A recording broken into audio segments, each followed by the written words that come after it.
my Kansas City hat from the Midwest to acknowledge there's this notion of being in and outside of law, inside of law insofar as we're always already able to be regulated by its disciplinary arm, but outside of law insofar as these protective foundational rights fail to fully attach to the Black body and the Black experience. And if you look at particularly at Minnesota right now, we see what happens, for example, with the disciplinary rates of children in the schools here. And when you look at what they're talking about subjective discipline, which is oftentimes not about what a student does, but about what they say. So in that way, you see the regulation of Black children's speech already happening and being, having that kind of become routine and natural in one's lives. And then we also see in Minnesota, quite frankly, interactions with the police.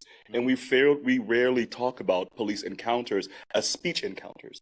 But how one talks to the police after being cussed out, yelled at, roughed up, will often then determine what happens to you next. Do you survive on the way home? So I want us to think about free speech, not just about these kind of politically lofty ideas, but actually the right to express yourself and the right to not be regulated out of history. So I say that the title, unfortunately, still holds, but I think there is one bright spot. Last month, well, June, the Minneapolis City Council did pass a regulation, what is that? What is the word called? A resolution, rather.